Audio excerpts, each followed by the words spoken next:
Please welcome Ron Francis, inducted into the Hockey Hall of Fame in the Players category.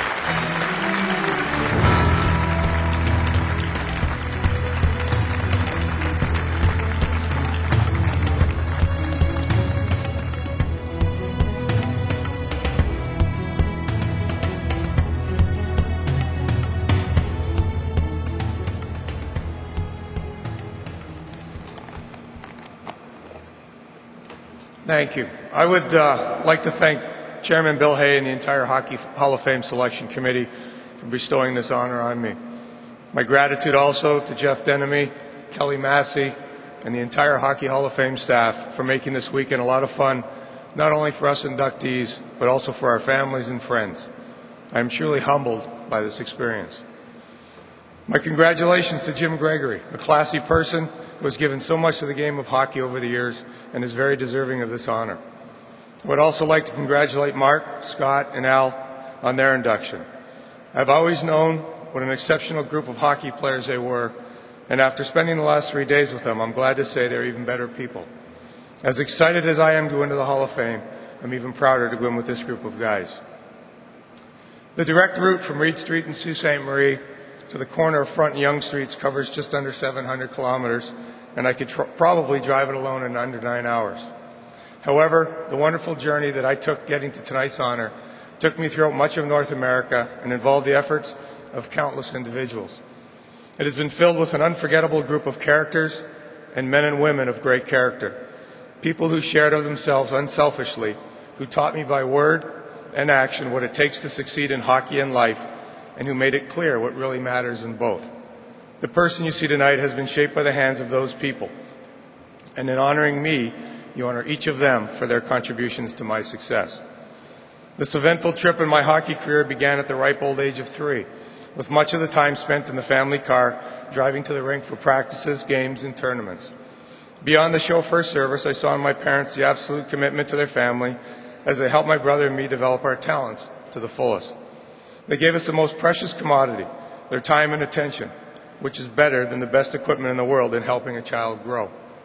Watching my parents and brother, I realized that hard work was a part of life and persistence essential for success. Difficulties and obstacles were placed in your path to be dealt with and overcome or accommodated. My thanks go to my mom, dad, and brother Ricky for all their support, guidance, and love over the years. There were numerous others in the Sioux who helped move my career along. People like John Buchanan, who would train aspiring hockey players each summer free of charge. Coaches like Don Carrillo, Terry Crisp, and the late Mike Zook Sr., who along with my dad taught me the game of hockey, made hard work seem like fun, and built the foundation for a career in the NHL. The men in the Sioux loved hockey, and watching how they respected the players in the game itself made an indelible impression on me, one which I have tried to convey to the players I've had the opportunity to work with over the years. There are too many great people who helped me in the NHL to name them all tonight, as I had the pleasure to play under some of the best coaches and general managers the sport has to offer, including Hall of Famers Emile Francis, Craig Patrick, the late Bob Johnson, and Scotty Bowman. I want to acknowledge Howard Baldwin, who was the owner in Hartford and later in Pittsburgh, and give special thanks to Peter Carmanos and Jim Rutherford, who believed enough in me to take a chance on a young 35-year-old free agent and gave me the opportunity to play for the Hurricanes, and now have made me part of their front office. Tonight's honor is possible only through the efforts of the more than 360 teammates which I had the pleasure of playing alongside during my 23 years in the league.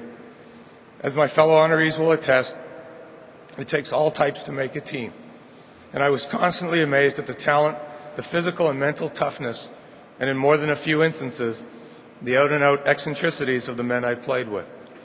Broken bones, lacerations, and lost teeth were part of the admission fee to join this elite club. The physical and emotional exhaustion involved in the playoffs assured no fluke champion could ever emerge. From my first day in the NHL to my final game, I had the privilege to be on the ice with some of the greatest players and human beings you could ever find. Not that they were all ready for sainthood, but almost to a man, they understood the beauty and integrity of the game and how lucky we were to be paid to play something we'd have otherwise done or been buying ice time to do. None of us would be up here tonight without the significant contributions of our teammates, and I want to acknowledge each and every one of them. I am fortunate that some of them could join me here this weekend, and I thank those in attendance, including my first roommate and fellow Hall of Famer Dave Keon, Greg Millen, who opened his home to me when I first entered the league, Kevin Deneen, whose father Bill, by the way, lobbied hard for the Hartford Whalers and Larry Plow to draft me in 1981, Ed Olchuk, Tom Barrasso, and Jay Caulfield, and also a couple former teammates and fellow Hall of Famers that are here tonight, Larry Murphy and Paul Coffey. I also send my thanks to the many others whose hockey's duties have prevented them from being here tonight, including my roommate for over 12 years and great friend, Alf Samuelson. We are fortunate to play a sport with knowledgeable and rabid fans who truly understand and love the game.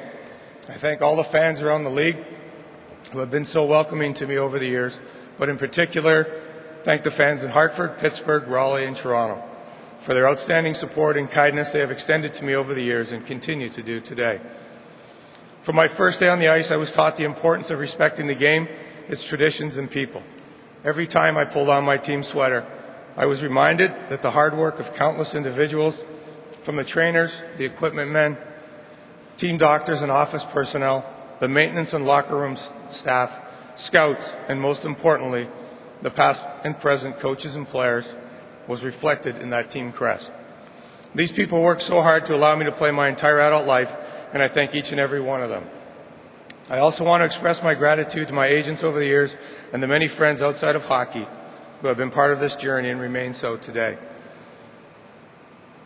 Starting with my childhood in the Sioux, I have been blessed throughout my life to be surrounded by true friends, and they all know how much they mean to me and how happy I am that they can share this with me tonight. But by far the most important person I met along this great journey is my wife, Mary Lou. It has not always been easy or glamorous, but Mary Lou has been a constant source of support and kept me grounded in what is truly important.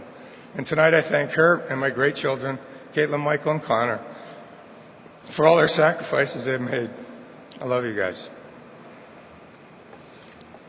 So as you can see, my journey to the Hall has been guided by a host of loving and caring people who allowed me to achieve my dreams. I've always tried to live up to the standards they set and give the full and honest effort our game and life demands. Tonight, I truly share this honor with them and thank them from the bottom of my heart. Thank you.